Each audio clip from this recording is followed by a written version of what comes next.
오늘 함께 나눌 말씀의 제목이 무엇인가요? 성화는 현재 하나님의 나라를 살아가는 훈련입니다. 우리 한번 성화에 대한 정의를 다 외워볼까요? 성화는 현재 하나님의 나라를 살아가는 훈련입니다. 우리가 지난주에 이어서 동일한 제목으로 오늘 또 말씀을 살펴보려 합니다.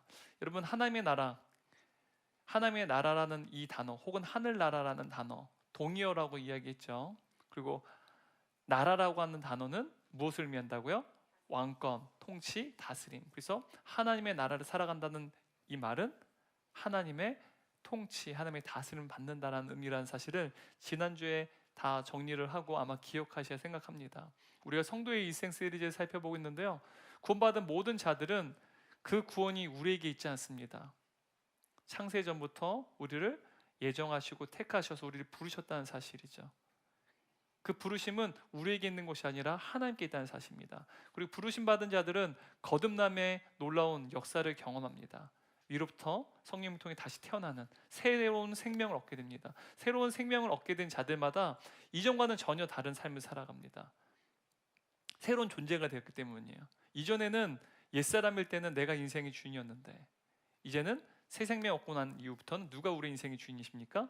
하나님이 주인이신 삶. 그래서 예수를 나의 구주로 고백하게 되는 놀라운 은혜의 역사가 일어나게 됩니다. 이런 자들은 회개와 믿음을 소유하게 되는 것이죠. 내가 죄인인 사실을 주 앞에 고백하고, 그리고 예수 그리스도를 나의 구세주로 믿게 되는 믿음을 선물로 받습니다. 이러한 놀라운 복을 얻게 될 때 칭의라고 하는 또한 은혜를, 칭의의 구원을 얻게 됩니다.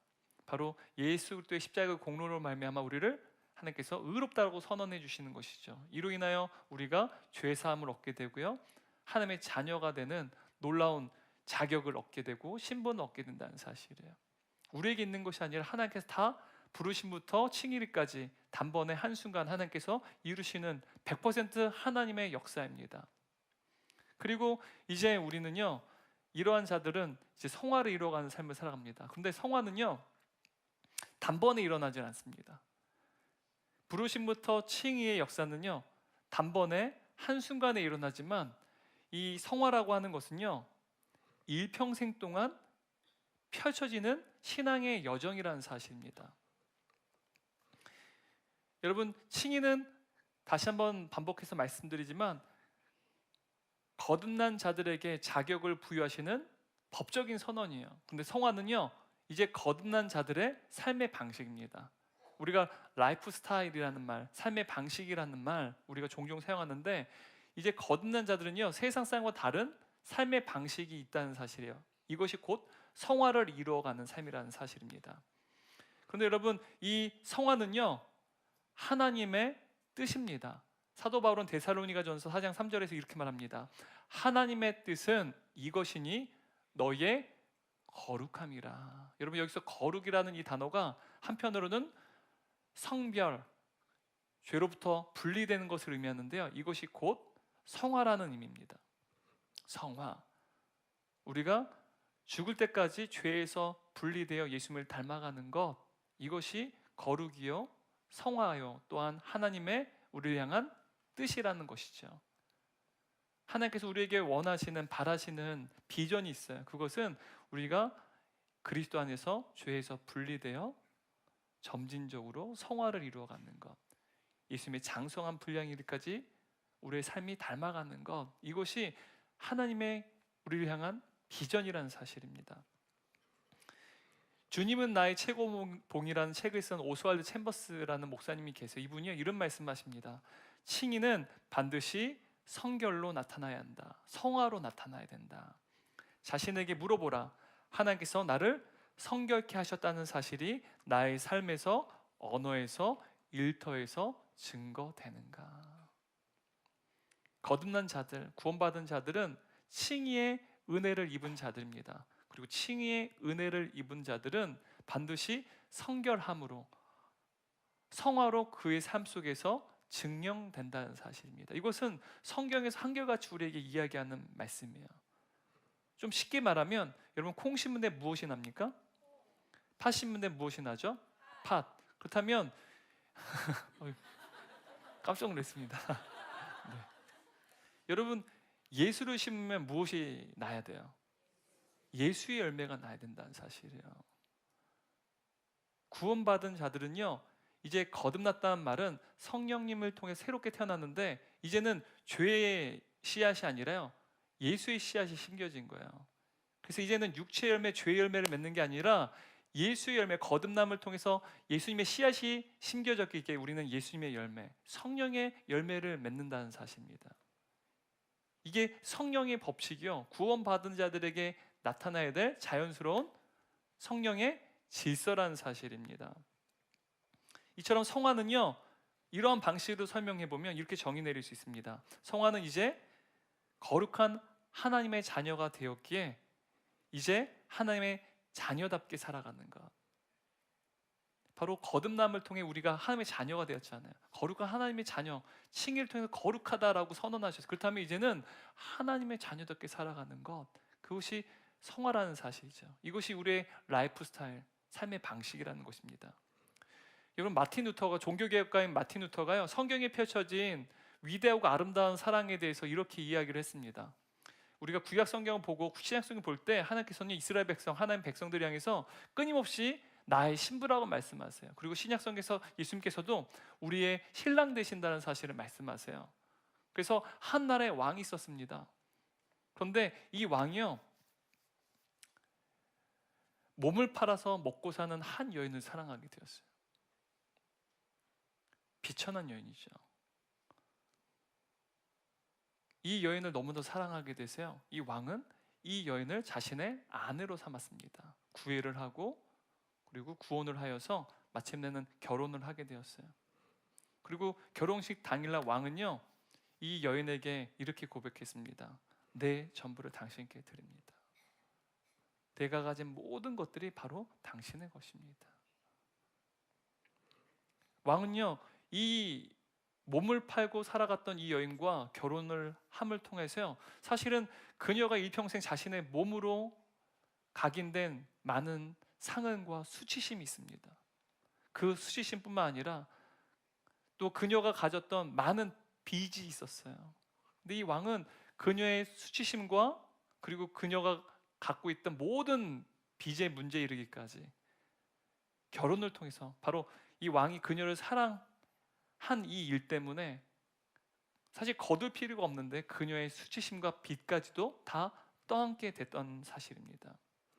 그리고 왕의 사랑으로 인하여서 그 여인은요, 하루아침에 비천한 신분에서, 몸을 팔던 그 비천한 신분에서 이제는 여왕의 신분으로 완전히 변화되었다는 사실이에요. 여러분, 근데 이것이 복음이라는 것입니다. 우리가 지난 시간까지 살펴본 칭의가 바로 이것입니다. 우리가 죄인이었어요. 그런데 왕이신 하나님께 우리를 사랑하셨어요. 그 결과 우리를 예수의 십자가의 공로로 말미암아, 그럴 필요 없어요. 수치를 겪으실 필요도 없고 우리의 죄의 모든 빚을 예수님께 떠안으실 필요도 없어요. 그런데 예수님께서 친히 십자가에 죽으신 말미암아 우리를 하나님의 자녀로 삼아 주셨어요. 그리고 의롭다라고 말씀하셨습니다. 죄를 사하시고 우리를 하나님의 자녀로 삼으신 놀라운 역사, 우리는 이것을 복음이다, 그리고 이것을 우리는 은혜다라고 말합니다. 그러므로 우리가 의로운 신분을 얻게 된 것, 의로운 자격을 얻게 된 것은요, 전적으로 우리에게 있는 것이 아니라 누구에게 있습니까? 바로 예수 그리스도의 십자가에 있다는 사실입니다. 그래서 우리는요, 늘 은혜에 대해서 고백할 수밖에 없는 것입니다. 그런데 여러분, 이 마틴 루터가 이야기한 이 이야기, 아름다운 러브 스토리에서 우리가 아주 기억해야 될 중요한 사실이 무엇이냐면, 이 여인이 여왕의 신분을 얻게 된 것은요, 그녀의 내적인 성품과는, 혹은 내적인 성품의 변화는 아무런 관련이 없다는 사실.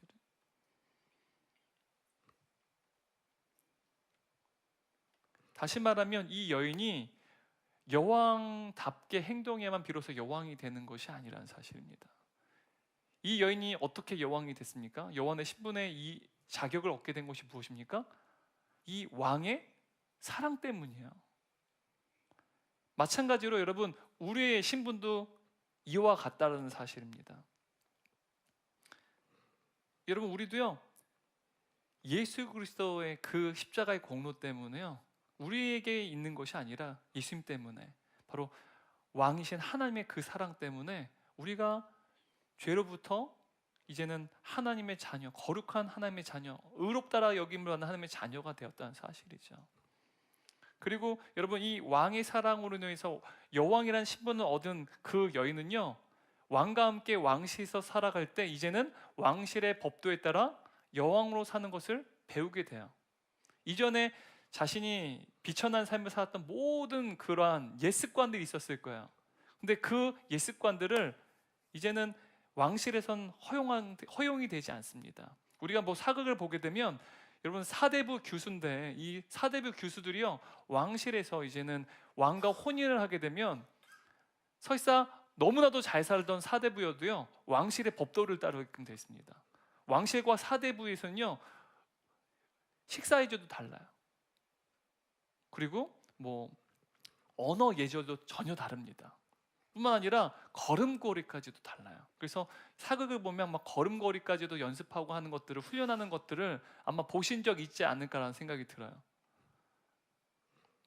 과거의 삶의 방식을요, 이제는요, 이제 여왕의 신분을 얻었기 때문에 이제 왕실의 법도에 따라 살아가게 된다는 사실이죠. 그리고 그것을 끊임없이 훈련한다는 것입니다. 마찬가지로 예수 그리스도의 십자가의 사랑으로 말미암아 하나님의 자녀의 신분을 얻게 된 우리도 이 땅에 살아갈 때 이제는 이 땅의 삶의 방식이 아니라 하늘 왕실의 법도에 따라서 살아가는 것을 훈련한다는 사실입니다. 여러분, 이것이 성화예요. 이것이 현재 하나님의 나라를 살아가는 훈련이라는 사실이죠. 이제는 이 땅의 옛습관에 따라서 이 땅의 삶의 방식을 따르는 것이 아니라 어디의 왕실의 법도요? 하늘의 왕실의 법도를 따라 살아가는 것. 그래서 여러분, 이 성화는요, 우리가 언제까지 이루어가는 것일까요? 단기간에 이루어지는 것일까요? 아니, 우리가 죽을 때까지, 우리가 이 땅에 사는 동안 계속되는 과정이라는 사실이에요. 치열한 과정이죠. 그런데 여러분, 우리가 이토록 치열하게 성화를 이뤄가는 삶을 살아도요, 우리가 완벽한 예수님과 같은 거룩한 상태로는요, 이룰 수 있을까요? 없을까요? 이르지 못한다는 사실. 이것이 굉장히 우리에게는 굉장히 큰 딜레마이기도 하다는 사실입니다. 그래서 우리는 일평생 동안 완벽한 상태를 꿈꾸지만 여전히 미성숙한 상태에 있습니다. 이 미성숙한 상태와 예수 그리스도의 장성한 분량이 있는 그 온전한 그 상태, 여러분, 이 양극단 두 사이에서는요, 어마어마한 격차가 존재합니다. 그렇죠? 우리의 미성숙한 상태 한번 생각해 보세요. 근데 우리가 정말 궁극적으로 닮아가기를 원하는 예수님의 그 장성한 분량이 있는 온전한 상태예요. 극과 극 아닙니까? 이 두 차이를 우리는 늘 우리의 신앙을 통하여서, 말씀을 통해서 점검하게 된다는 사실입니다. 너무나도 크다는 사실로 인해서 우리는 현기증이 나요. 이것을 성화의 간격 혹은 성화의 격차라는 단어를 사용합니다. 제가 만든 말이 아니에요. 신학자들이 사용하는 단어입니다. sanctification gap이라고 말합니다. 성화의 격차, 간격. 우리가 미성숙한 영적인 상태에서요, 주님을 닮은 궁극적인 그 온전한 상태에 이르기 위해서는 너무 큰 갭이 존재한다는 사실이에요. 그래서 여러분, 우리는 이 성화의 갭, 이 성화의 간격 때문에요, 한편 어떤 사람들은요, 나는 절대로 이 온전함에 이를 수 없어 라고 하는 영적인 패배주의에 빠집니다. 그 결과 성화를 무시하는 삶을 살아가요. 성화를 무시하다 보니 어떻게 합니까? 영적으로 하나님 말씀을 들어도 무감각한 신앙생활을 일구어간다는 사실입니다. 또 어떤 사람은요, 이 성화의 격차, 미성숙하고 이 예수님의 온전함에 이르는 이 너무 큰 간격 때문에요, 또 한편으론 늘 미성숙한 상태에 있는 나 자신에게 실망하고 절망합니다. 그래서 늘 정죄감에 빠진 채 신앙생활을 한다는 사실이에요. 근데 여러분, 이 신앙의 모습, 여러분은 전자이십니까? 후자이십니까? 나는 도저히 성화를 이룰 수 없어, 그래서 영적으로 무감각한 채 신앙생활을 하는 분들입니까? 아니면 늘 정죄감에 빠진 채 살아가는 신앙생활입니까? 저는 후자였어요. 이건 제 경험을 말씀드리는 겁니다. 저는 오랜 시간 동안 정죄감에 빠져서 신앙생활을 했어요. 아마 우리 성도님들 가운데서도 이러한 정죄감 가운데 신앙생활 분들 꽤 있으리라 생각해요. 그런데 제가 전에 조직 신학을 공부할 땐 몰랐어요. 그런데 이번에 성경을 연구하고 설교를 하면서 깨달은 사실이 뭐냐면, 여러분, 우리가 성화를 이야기할 때 우리는 성화, 성령의 열매를 맺지 못하기 때문에 어떻게 생각하느냐? 우리에게 실망할 때마다 난 정말 구원받은 게 맞나? 이 극단까지 가게 돼요. 근데 여러분, 우리는 구원받았어요. 예수 그리스도를 구주로 믿어요. 그렇다면요, 우리는 이 끝으로 가는 게 아니라요, 사실은 이미 의롭다 하는 칭의를 받은 거예요. 그래서 우리가 성화를 이뤄갈 때 구원받았는가에 대한 고민은 필요 없어요. 나는 하나님께 예수님의 십자가로 말미암아 의롭다 선언을 이미 받았어요. 바로 이 칭의로부터 정죄감에 빠진 게 아니라 칭의 앞에서 회개하고 다시 성화를 이루어가는 삶을 살아가야 된다는 사실을. 그래서 성화와 칭의는요, 동전의 양면이에요. 성화를 이루어갈 때 여러분 기억하셔야 돼요. 우리는 성화를 이루어가지 않으니까, 성령의 열매가 없으니까, 예수님을 닮아가지 않으니까 난 구원받지 않았나가 아니에요. 그게 아니라 우리는 이미 구원받았어요. 칭의의 은혜를 받았다는 사실이에요. 그리고 다시 회개하고 성화를 향해 나아가는 것입니다. 그래서 사도 바울은요, 우리에게 그리스도인은 반드시 성화를 이루어가야만 한다라고 말하는 것입니다. 빌립보서 1장 6절 말씀 읽겠습니다. 하나님께서는 여러분 안에서 선한 일을 시작하셨습니다. 그분은 끊임없이 일하고 계심으로 예수 그리스도께서 오시는 마지막 그날에 그 모든 선한 일을 확실히 완성하실 것입니다. 여러분, 사도 바울은요, 우리가 성화를 이뤄가야 되는 이유에 대해서 하나님께서 이미 그 선한 일을 시작하셨다는 거예요. 우리가 아니에요. 누가 시작하셨다고요? 하나님이 시작하셨고, 그 모든 일을 누가 또 완성하시겠대요? 하나님께서 완성하신다라고 분명히 우리에게 이야기하고 있습니다. 그래서 사도 바울은 빌립보 성도들에게, 그리고 저와 여러분들 이렇게 명령합니다. 12절 말씀 함께 읽겠습니다. 그러므로 나의 사랑하는 자들아, 너희가 나 있을 때뿐만 아니라 더욱 지금 나 없을 때에도 항상 복종하여 두렵고 떨림으로 너희 구원을 이루라. 지금 사도 바울은요, 감옥에 갇혀 있습니다. 이 빌립보서가 옥중서신이라고 하거든요. 지금 감옥에 갇힌 채 빌립보 성도들에게 이 편지를 썼는데요, 빌립보서를 썼습니다. 그래서 내가 있거나 없거나 상관없이 어떻게 하라고? 항상 복종하여 두렵고 떨림으로 너희의 구원을 이루라 라고 지금 명령해요. 근데 여러분, 빌립보 성도들은요, 그리스도 안에서 구원을 입은 자들이에요. 근데 왜 지금 사도 바울은 빌립보 성도들에게 너희는 구원을 이루라 라고 지금 명령하고 있을까요? 이들은 구원받은 그리스도인들이라는 사실이에요. 그렇다면 여러분, 이 구원을 얻으라라는 이 명령, 이 말은 어떤 의미일까요? 여러분, 구원에는요, 세 가지의 시제가 있습니다. 보통 우리가 시제라고 하면 과거, 현재, 미래예요. 뭐라고요? 과거, 현재, 미래. 그래서 구원에는 세 가지 시제의 구원이 있는데요, 첫 번째는 과거 완료 시제의 구원입니다. 그리고 두 번째는 현재 진행 시제의 구원이에요. 그리고 세 번째는 미래 완료 시제의 구원인데요, 먼저 과거 완료 시제의 구원은요, 칭의입니다. 거듭남을 받은, 또 구원받은 그리스도인들은요, 이미 구원을 받았어요. 예수 그리스도의 십자가 사건을 통해서요. 그래서 우리는 의롭다고 말씀하세요. 이것이 과거 완료 시제의 구원입니다. 칭의. 그리고 현재 진행 시제의 구원이 있어요. 무엇일까요? 이제는 거듭난 자들은요, 누구를 닮아가요? 점진적으로 예수님을 닮아가요. 그래서 현재 진행 시제의 구원은 성화를 의미합니다. 그리고 세 번째, 미래 완료 시제의 구원이 있습니다. 그것은 주님이 오시는 그날, 그리고 우리가 주님의 나라에 가게 될 때요, 영화롭게 돼요. 완벽하게 그 모습이요, 거룩하고 아름다운 그 모습이 완성됩니다. 영원히요. 우리가 아니라 주님이 이루시는 것이에요. 그것을 미래 완료 시제의 구원, 영화라는 것이죠. 바로 그래서 구원에는요, 이 세 가지 시제의 구원들이 있어요. 그래서 이제 첫 번째, 우리가 무슨 시제의 구원이라고 했어요? 과거 완료 시제의 구원, 칭의예요. 그래서 우리는 나는 구원받았습니다 라고 말하는 것도 맞아요. 또 우리는 현재 진행 시제의 구원을 가지고 성화를 있어요. 그래서 나는 구원을 이루고 있는 중입니다. 구원받고 있는 중입니다. 구원받고 있습니다 라고 말해도 괜찮아요. 그리고 또 우리는 미래 완료 시제의 구원, 영화가 이미 우리에게 또 주어졌기 때문에 나는 구원 받을 것입니다 라고 말해도 맞는 표현입니다. 그래서 우리는요, 이 세 가지의 구원을 이미 이루었고 이루어가는 중이고 이루게 될 것이라는 사실이죠.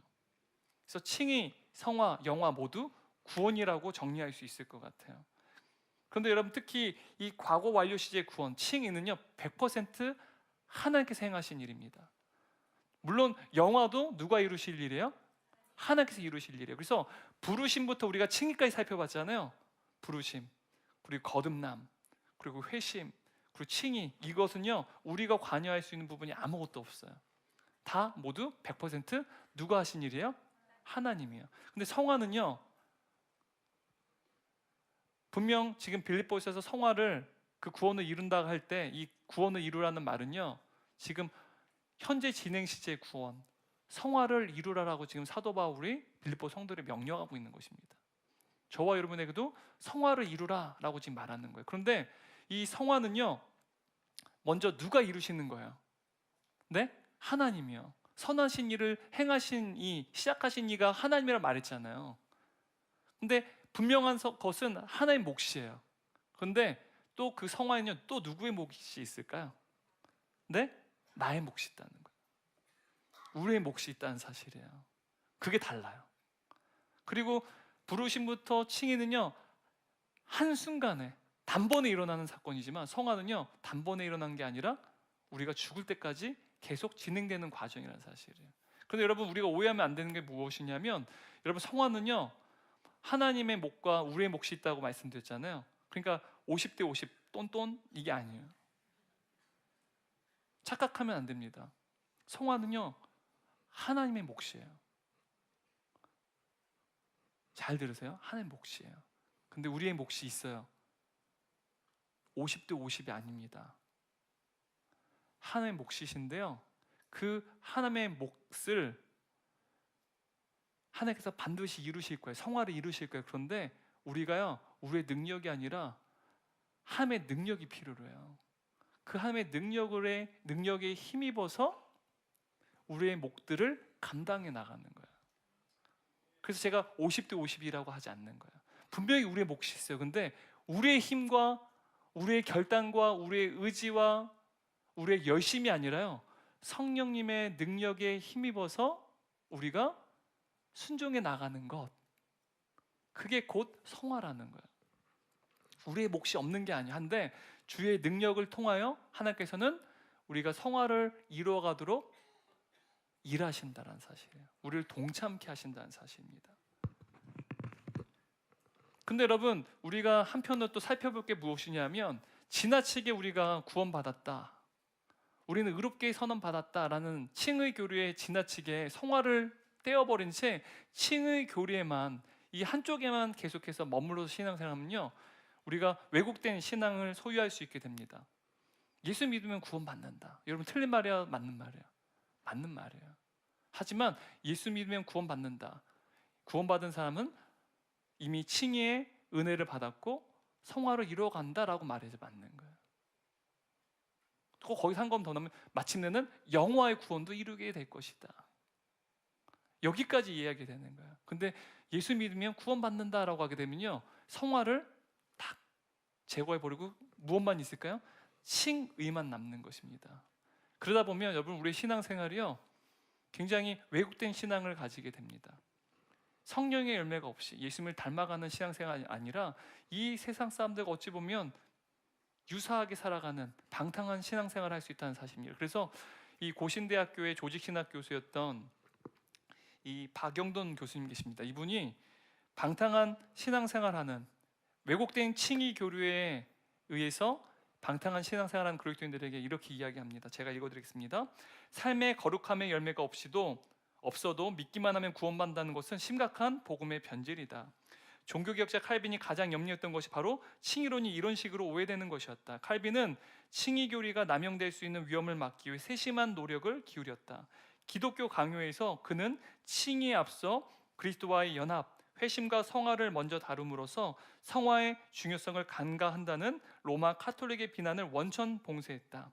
성화를 칭의보다 앞세운 것이다. 그러니까 칼빈은요 칭의도 중요하지만 칭의보다 더 성화를 강조했다는 거예요.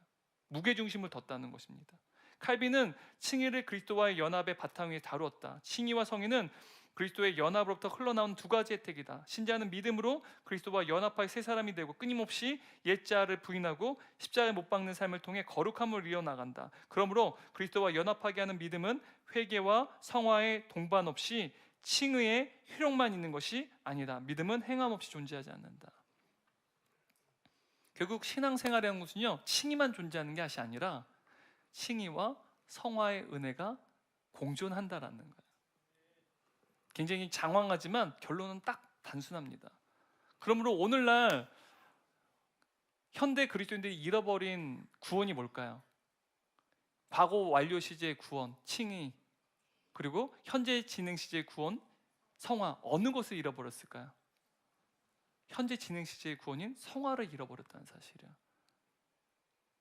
칭의, 영화는 다 가지고 있어요. 그런데 문제는 우리가 지나치게 구원에 대해서 구원은 과거 완료 시제의 칭의, 또 현재 진행 시제의 성화, 미래 완료 시제의 영화가 있다고 했잖아요. 근데 이게 구원이에요. 그런데 우리가 지나치게 이 양극단, 과거 완료 시제, 칭의와 영화는 소유하고 있는데 성화의 구원은 우리가 굉장히 중요시하지 않는다, 관가한다는 사실입니다. 그러므로 오늘날 저와 여러분에게 필요한 구원은 어떤 구원일까요? 성화의 구원이라는 사실이에요. 근데 여러분, 이 칭의가 예수님의 십자가 사건을 통해 우리를 의롭다라고 우리의 신분의 자격을 부여하시는 구원이라고 한다면, 여러분, 이 성화는요, 수준의 변화예요. 비천한 신분이었는데 이제는 하나님의 자녀가 됐잖아요. 삶의 방식인데 이제 수준이 완전 달라진 거예요. 비천한 삶의 방식, 그러니까 죄인이었을 때 삶의 방식과 하나님의 자녀, 하늘의 왕실의 법도로 살아가는 삶의 방식이요, 여러분, 수준이 같아야 달라요. 수준이 달라요. 왕실에서는요, 배고파 밥 주세요, 그게 아니에요. 수라라고 그래, 수라. 그리고 똥 마려, 이게 아니에요. 메바틀 가져와라, 메아틀 대령이라. 언어도 달라요. 왜요? 왕실의 법도가요, 수준이 다른 거예요. 제가 잘 설명했나요? 그러니까 성화는요, 수준의 변화를 의미하는 것입니다. 여러분, 우리 이제 동역자분들 가운데서 의사 선생님 계시지만 오해하시면 안 돼요. 여러분, 모든 의사 선생님들이요, 다 의사 자격증을 갖고 있어요. 그죠? 자격을 갖추고 있고 신분이 의사라는 신분 갖고 있어요. 그런데요, 수준에 따라서 혹은 실력에 따라서 의사와 명의는 갈라집니다. 여러분, 우리가 명의를 찾잖아요. 심장에 있어서 우리나라 명의, 여러분 검색해보면 짜르르 나와요. 뭐 서울대학교 누구누구, 아산병원, 서울 아산병원 누구누구, 다, 저도 그렇게 다 찾아봅니다. 명의를 찾고 진료를 받아요. 근데 여러분, 의사라고 한 자격, 의사라는 직업을 가지고 있다고 모두 명의가 아니라는 사실이에요. 우리가 종종 착각할 때가 있어요. 자격이, 신분이, 그리고 스펙이 있다고 해서 수준도 동일하다는 착각을 합니다. 그런데 여러분, 수준과 자격은요, 다른 거예요. 우리가 그것을 사실은 깊게 경험할 때는 다시는 수준과 자격을 똑같이 안 봅니다. 한번 고생하면 다음부터는 수준이 다른 의사가 있구나, 또 수준이 다른 교사가 있구나 사실을 경험하게 돼요. 여러분, 이 수준에 담긴 본질적인 의미가 무엇이냐면, 여러분 12절 말씀 한번 읽어볼까요? 항상 복종하여 두렵고 떨림으로 너희 구원을 이루라. 여기서 구원을 이루라라는 이 말이요, 어떤 구원을 의미하는 걸까요? 성화의 구원을 의미하는 거예요. 근데 이 성화의 구원은 수준의 구원입니다. 근데 수준의 구원이 뭐냐? 성숙이라는 거예요.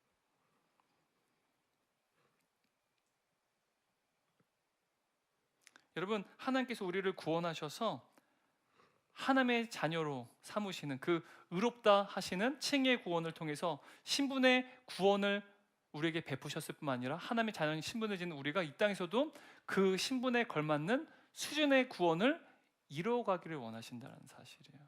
여러분, 이것이 성화입니다. 수준이 다른 거예요. 겉모습은 똑같아요. 경제적으로는 여건이 똑같아요. 가난하고 어려워요. 근데 세상 사람 봤을 때 분명 나랑 똑같은 경제적인 수준인데 이 사람이 삶의 수준이 달라요. 여기서 삶의 수준인 것, 태도, 언어, 인격, 성품, 이 모든 수준이 달라요. 분명히 지금 질병의 고통 가운데 치료를 받고 있어요. 너무 고통스러운 상황이에요. 어떤 사람은 원망하고 불평합니다. 분노하고 왜 나만 이러한 고통을 당해야 되냐고 막 하늘에도 삿대질도 돼요. 근데 똑같은 질병을 가고 있지만 한 분은요 안 그래요. 평강을 누리고 기쁨과 자유를 누려요. 여러분, 수준이 다른 것이죠. 여러분, 그런데 우리가 이러한 수준의 구원, 신분이 완전히 달라졌어요. 우리가 그냥 눈으로 볼 땐 잘 모르지만 수준이 다른 것, 성숙한 것을 통해서요 이 사람이 성화를 이뤄간다는 사실을 압니다. 세상 사람들도요 분명히 나랑 똑같은 사람인데 수준이 달라요. 그때 어나더 레벨이라는 사실을 경험할 때요 이 사람 뭐가 달라라고 얘기합니다. 이것이 빛과 소금이 되는 삶을 살아가는 거예요. 분명히 우리랑 똑같은데 나랑 똑같은 현실 가운데 똑같은 고통 겪고 있는데 달라요. 근데 여러분, 오늘날 많은 그리스도인들이요 이 수준의 구원, 성화를 이루어간다는 것에 대해서 너무 도외시합니다. 그러다 보니까 세상은 교회를 비난하기도 하고 또 우리가 예수님의 이름을 또한 먹칠을 하게 되는 그러한 일들이 벌어진다는 사실이에요. 게다가 여러분, 젊은이들이 교회를 떠나는 일도 벌어지고 있습니다. 종종 여러분 뭐 지하철 타고 나면 막 복음을 전한 분들 보잖아요. 명동에도 막 그런 분도 있어요. 막 대나무 장대를 막 등에 메고 복음을 전하시는 분들 계셔요. 그건 너무나 좋은 일입니다.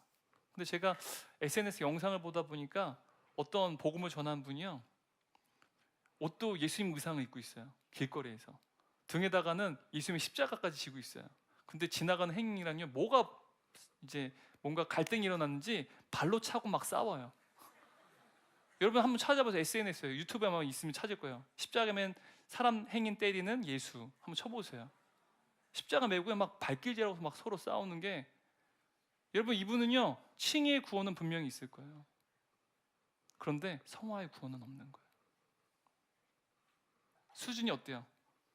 세상 사람보다 더 낮아요.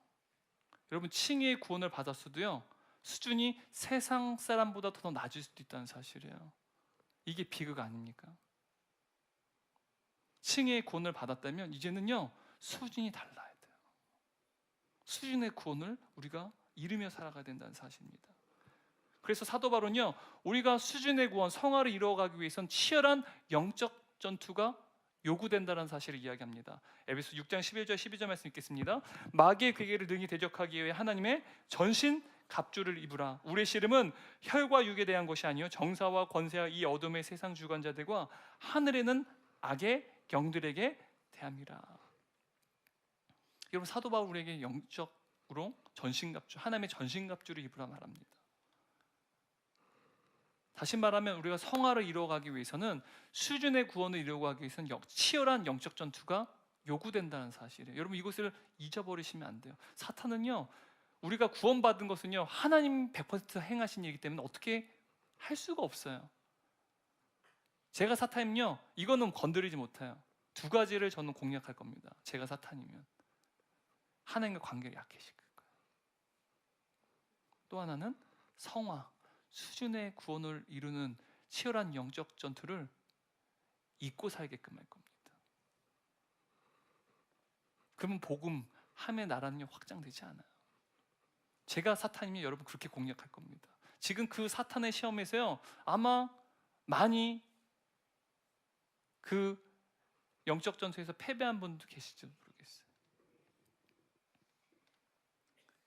빌립보서 2장 15절 말씀 읽겠습니다. 그리하여 여러분은 흠이 없고 순결해져서 구부러지고 뒤틀린 세대 가운데, 세상 가운데라고 말할 됩니다. 하나님의 흔없는 자녀가 되어야 합니다. 그리하면 여러분은 이 세상에서 별과 같이 빛날 것입니다. 여러분, 이처럼 구부러지고 뒤틀린 이 세상 가운데에서요 우리가 곧게 펴고 흠없는 하나님의 자녀가 되기 위해선 치열한 영적 전투가 요구된다는 사실이에요.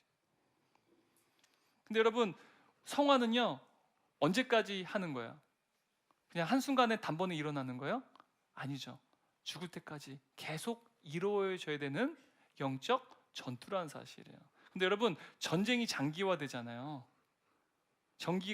전쟁이 장기화되면 무엇이 가장 중요한 것인지 아십니까?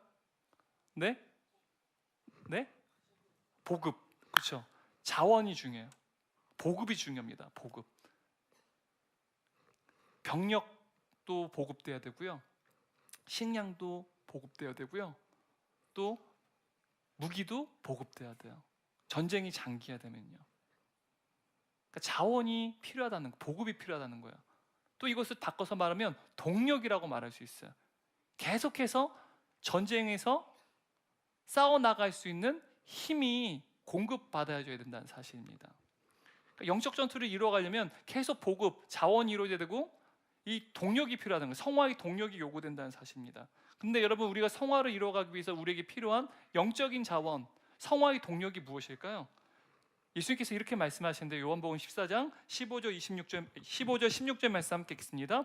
너희가 나를 사랑하면 나의 계명을 지키리라. 내가 아버지께 구하겠으니 그가 또 다른 보혜사를 너희에게 주사 영원토록 너희와 함께 있게 하리니. 여러분, 여기서 중요한 게요, 주의 계명을 어떻게 하면 지킨대요? 너희가 나를, 여기서 나가 누구예요? 예수님. 너희는 누구예요? 제자들이에요. 제자들이 예수님을 사랑하면 어떻게 한대요? 계명. 계명이라는 건 뭐예요? 하나님의 말씀을 지킨다라는 거예요. 하나님의 말씀을 지킨 삶을 살아갈 때 동력이 필요해요. 그 동력이 무엇입니까? 사랑이에요. 누구를 사랑하는 거예요? 예수님을 사랑하는 거예요. 여러분, 하나님의 전신갑주 중에요, 유일한 공격 무기가 있어요. 그게 뭐냐면 성령의 검인데, 성령의 검이 하나님의 말씀입니다. 치열한 영적인 전투를 통하여서 우리가 계속해서 싸우려면 하나님의 말씀을 듣고 하나님의 말씀을 순종하는 삶을 살아가야 돼요. 근데 그러려면 어떻게 우리가 그 말씀에 순종하는 삶을 살 수 있습니까? 사랑이요. 주를 향한 사랑이에요. 그리고 또 여러분, 16절 보면 또 이를 위해서 또 예수님께 뭘 보내주신대요? 보혜사 성령이요. 그래서 보면 우리가 하나님의 말씀에 순종할 수 있는 것은 주님을 사랑해야 되는데, 주님을 사랑하는 것, 보혜사 성령은요, 서로 우리 안에 너무도 중요한 분들이에요. 우리가 주님을 사랑해야지 주의 말씀을 순종할 수 있잖아요. 치열한 영적 전투를 계속해서 우리가 이어가려면 자원이 공급돼야 되는데, 그러려면 우리가 하나님을 사랑해야 돼요. 근데 하나님을 사랑하려면 우리 안에 누구의 도우심이 필요해요? 보혜사 성령의 도우심이 필요한 거예요. 그런데 이 보혜사 성령님이 우리 가운데 가득 채우는 걸 우리는 보통 뭐라고 표현합니까? 성령 충만이라고 말해요. 근데 성령 충만의 동의어는 사랑 충만이에요. 그래서 요한일서 4장 8절 말씀 보면 하나님은 사랑이시래. 성령이 충만한 것을 우리는 무엇으로 외적어 볼 수 있냐? 이 사람은 사랑이 충만해. 하나님에 대한 사랑, 그 하나님에 대한 사랑이 가득 차잖아요. 흘러나옵니다. 그게 타인을 향한, 이웃을 향한 사랑으로 나아가요. 성령 충만한 삶은요, 하나님을 사랑하고 이웃을 사랑하는 사랑입니다. 근데 이게요, 우리 안에 성령께서 성령 충만, 사랑 충만하도록 은혜의 선순환을 일으키신다는 거예요. 지금 이 일을 지금 예수님께서 우리에게 말씀하시는 거예요. 성화를 이루어가기 위해서는 우리가 치열한 영적 전투가 필요한데 두 가지가 필요한 거예요. 영적인 자원. 뭡니까? 사랑. 또 하나는 뭐예요? 성령. 여러분, 보통 우리가 연애를 하거나 부부가 또 서로 사랑할 때요, 그 사랑이 성공하려면 그 사랑의 방식이요, 상대방이 원하는 사랑의 방식이어야 돼요. 상대방이 원하지 않는 사랑의 방식을 향하면요, 그 사랑은 깨지게 돼요. 아빠가 막 딸한테 맨날 머리 끄댕이 잡아당기고 막 꼬집고 그래요. 너무 사랑하는데. 분명한 건 딸이 아빠가 나를 사랑하는 걸 알아요. 제가 그런다는 게 아닙니다. 딸이 분명히 아빠가 사랑한다고 아는데 정말 아빠가 나를 사랑하는 건지 혼동이 돼요. 그죠? 왜요? 딸이 원하는 사랑의 방식을 아빠가 사랑해주지 않기 때문에 그래요. 그게 쌓이다 보면 사랑이 깨어진다는 사실이죠. 여러분, 하나님 사랑하십니까? 여러분, 하나님 사랑하세요? 그렇다면 하나님께서 원하시는 사랑의 방식을 우리가 따라야만 한다는 사실이에요. 여러분, 하나님께서 우리에게 원하시는 사랑의 방식이 있어요. 그것이 무엇일까요? 앞에서 이야기했어요. 너희가 만일 나를 사랑하면 어떻게 한다? 나의 계명을 지킬 거야. 하나님께서는 우리에게 어떤 사랑의 방식 원하시냐? 주의 말씀에 순종하는 사랑의 방식을 원하신다는 거예요. 우리가 하나님의 말씀을 듣고 그 말씀을 따라서 순종의 삶을 살아가는 것이 곧 죄와 분리되는 거룩이고, 또 하나님께서 우리에게 원하시는 사랑의 방식이라는 거예요. 그러므로 성화의 길은요, 곧 하나님의 말씀에 순종하는 삶이에요. 이게 점점 거룩해지는 삶이라는 사실입니다. 근데 여러분, 수많은 그리스도인들이요, 성화, 하나님의 말씀에 순종하려고 하는 노력을 다해요. 그래서 결단과 적용을 합니다. 여러분, 이렇게 신앙생활하는 것, 여러분, 이것은요, 성령의 열매를 절대 거둘 수가 없습니다. 이러한 신앙생활은 반드시 자기의 육체의 열매를 거둡니다. 왜요? 하나님의 말씀을 순종하기 위해서 늘 자기 스스로 결단하고 의지를 다지고 늘 결단과 적용하는 신앙생활을 한 대표적인 인물들이요, 예수님 시대에 누구였을까요? 바리새인들이에요. 자기의 뜻과 자기의 의지를 결단과 적용한 사람들입니다. 이들은요, 자기 의의 열매를 맺었어요. 그래서 예수께서는 그들의 마음 가운데 하나님이 없다라고 말씀하셨어요. 여러분, 앞에서 말했어요. 성화의 주체가 누구실까요? 네? 하나님이시라는 거예요. 빌립보서 1장 6절 말씀 다시 한번 읽겠습니다. 하나님께서는 여러분 안에서 선한 일을 시작하셨습니다. 그리고 맨 마지막 그날에 그 모든 선한 일을 확실히 완성하실 것입니다. 여러분, 성화는요, 분명한 것은 하나님께서 우리 안에 행하신 일이라는 거예요. 그런데 우리가 성령의 열매를 맺는, 예수님을 닮아가는 성화의 삶을 살아가기 위해서 먼저 우리는요, 우리 안에 계신 성령께, 보혜사 성령께 우리의 거룩한 삶을 살아갈 능력을 주실 것을 전적으로 구해야 됩니다. 전적 위탁이죠. 그리고 나서 성령이 주시는 능력으로, 그 성령의 능력을 힘입어서 순종의 삶을 살아가는 거예요. 여러분, 이러한 방식을 우리가 잃어버리면 안 돼요. 성령님의 능력의 공급 없이 내가 열심히 순종하는 것은요, 그건 바리새인의 신앙입니다. 성령의 능력에 힘입어서 주님이 주시는 그 능력으로 주의 말씀에 순종하는 삶을 살아가는 거예요. 여러분, 예수님께서는요, 이 삶을 살아가도록, 성화를 이룬 삶을 살아가도록 우리에게 선물을 보내셨어요. 보혜사 성령이요. 그래서 초대교회 당시도요, 교회가 미약하고 초라했어요. 근데 그 교회가요, 위대한 교회로 성장하게 됩니다. 그 이유가 무엇인지 아십니까? 성령을 보내셨기 때문이요. 사도행전 1장 8절 말씀 읽겠습니다. 오직 성령이 너에게 임하시면 너희가 권능을 받고. 그래서 이 권능이라는 이 단어가 헬라어로 두나미스입니다. 이 두나미스라는 단어에서 영어로 다이나마이트라는 단어가 나왔어요. 그 어원이 두나미스입니다. 능력, 권능이라는 뜻이에요. 근데 여기서 말하는 이 성령의 권능은요, 뭐 폭탄을 의미하는 게 아니에요. 초자연적인 역사, 기적을 일으키는 놀라운 능력이 곧 이 권능입니다. 귀신을 쫓아내고, 그리고 질병을 고쳐내고, 죽은 자를 살려내는 놀라운 초자연적인 역사, 기적을 일으키는 하나님의 능력, 이게 바로 권능이라는 사실입니다.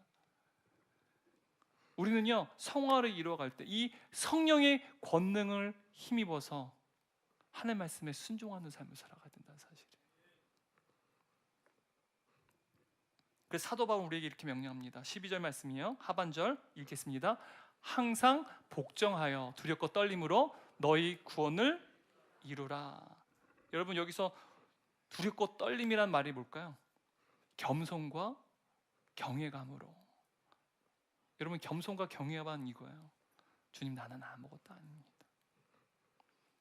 오직 주님만이 나의 능력이십니다라는 신앙의 고백 가운데 항상 순종하는, 항상 복종하는 성화의 구원을 이뤄가야 한다라고 지금 사도 바울은 이야기하는 거예요.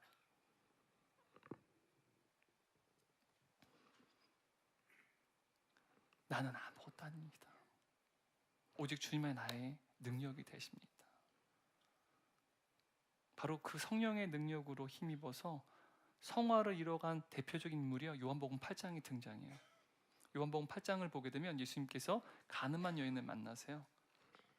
여러분, 이 가늠한 여인 사건 아시죠? 여러분, 요한복음 8장 10절 11절 말씀 읽겠습니다. 예수께서 일어나사 여자 외에 아무도 없는 것을 보시고 이르시되 여자여, 너를 고발하던 그들이 어디 있느냐? 너를 정죄한 자가 없느냐? 대답하되 주여, 없나이다. 예수께서 이르시되 나도 너를 정죄하지 아니하노니 가서 다시는 죄를 범하지 말라. 지금 예수님께서는요, 이 가늠한 여인에게 뭐라고 말씀하세요? 가서 다시는 죄를 범하지 말라. 여러분, 이 말은요, 예수님께서 그 여인에게 죄를 떠나서 거룩하게 살라라고 지금 명령하시는 거예요. 죄를 떠나서 거룩하게 살라. 이 말은요, 죄에서 분리되어 거룩하게 살라는 이 말은요, 가늠한 여인 예수님께서 너는 성화의 삶을 살라고 지금 명령하시는 거예요. 그럼 어떻게 근데 이 가늠한 여인이요, 죄를 떠나서 거룩한 삶, 성화를 이룬 삶을 살아갈 수 있어요? 가늠한 여인입니다. 육체에도 그의 심령에도요, 여러 번 자신의 몸을 팔아서 몸에 상흔이 남았어요. 상처가 남았습니다.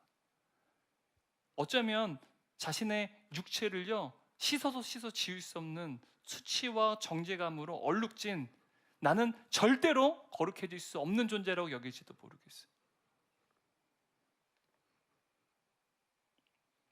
여러분, 이 가늠한 여인이요, 죄를 떠나서 거룩한 삶을 살아가기 위해선 먼저 그녀가 예수 그리스도 안에서 그녀에게 주어진 칭의의 은혜를 붙잡을 때면 비로소 성화의 삶을 살아갈 수 있어요. 죄를 떠나서 거룩한 삶을 살 수 있다는 거, 칭의의 은혜요. 그 칭의의 은혜가 무엇입니까? 요한복음 8장 11절 말씀인데 함께 읽겠습니다. 나도 너를 정죄하지 아니하노니 가서 다신 죄를 범하지 말라. 여러분, 죄를 지었어요. 간음했습니다. 그런데 예수님께서 그녀에게 뭐라고 말씀하세요? 내가 너를 정죄하지 아니한다. 여러분, 이 여인이요, 간음에서 불구하고 그가 죄를 떠나 성화를, 거룩을 이루어가는 삶을 살아갈 수 있는 그 이유가 무엇입니까? 바로 예수님께서 내가 너를 정죄하지 아니하노라 라고 선언해 주시기 때문에 그래요. 너는 내 앞에 충분히 의롭다, 괜찮다. 바로 칭의의 구원을 예수님께서 그녀에게 행하셨기 때문이야, 사실이에요. 어쩌면 여러분, 우리가 신앙생활할 때 이 가늠한 여인처럼 여러분, 새로운 죄가 아니라 늘 동일한 죄를 범합니다. 과거부터 지금까지, 어쩜 미래에 이르기까지 동일한 죄를 범하는 실패감을 우리가 경험할지 모르겠어요. 그리고 그 반복된 죄는요, 우리의 상처와도 연관되어 있어요. 죄를 범할 때마다 너무 수치스러워, 정죄감도 느낍니다. 그래서 나의 구원조차도 흔들리는 것이 사실이에요. 그래서 우리 자신에게 실망합니다. 절망합니다. 그래서 정죄감에 빠진 채 신앙생활을 합니다. 근데 여러분, 우리가 동일한 죄를 날마다 범하고 동일한 죄를 반복해서 범할지라도 우리가 우리의 죄를 회개하고 죄를 떠나서 가늠한 여인과 같이 성화를 이루는 삶을 살아갈 수 있는 이유가 무엇입니까? 바로 예수님께서 예수님 십자가의 보혈의 공로로 우리를 의롭다고 선언하셨기 때문에 그래요. 그래서 우리는요, 정죄감에 빠지지 않은 채, 물론 우리의 과거의 실패와 상처가 있을지 모르지만 넌 이제 충분하다, 넌 나의 자녀다 라고 선언해 주시는 예수님 십자가 사건으로 말미암아, 그 칭의의 구원으로 말미암아 우리는요, 성령님의 능력을 힘입어 주의 말씀에 순종하며 예수님을 닮아가는 그 성화의 삶을 살아갈 수 있다는 사실입니다.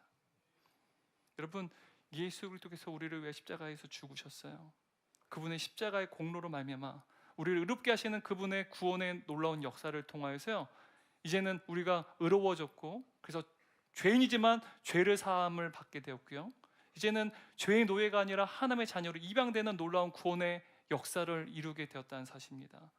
거기에 더하여 우리 주님께서는 우리가 날마다 승리하며 영적 전투에 승리하여서 예수님을 닮아간 성화의 그 놀라운 발걸음을 걸어갈 수 있도록 우리에게 보혜사 성령, 그 성령의 권능을 더하여 주셨습니다. 그러면 우리는요, 이 땅에서 하나님 나라를 현재 살아가는 그 훈련, 성화를 이루며 살 수 있다는 사실이에요. 내가 아니라 내 안에 계신 성령님을 통해서 말이죠. 날마다 우리에게 베푸신 예수 그리스도의 그 칭의의 은혜로 말미암아 날마다 포기하지 않고 중단하지 아니하고, 그리고 우리가 때로는 동일한 죄로 인해서 반복되어 실패하고 어떤 좌절할 때마다 예수님의 그 칭의의 구원을 바라보시기 바랍니다.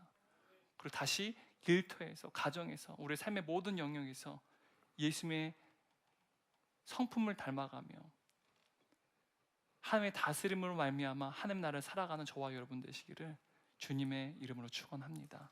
우리 다 함께 일어나셔서 오늘 말씀을 기억하며 이 시간에 우리 주님께 올려드리고 제가 기도하고 축도함으로 오늘 예배를 마치도록 하겠습니다.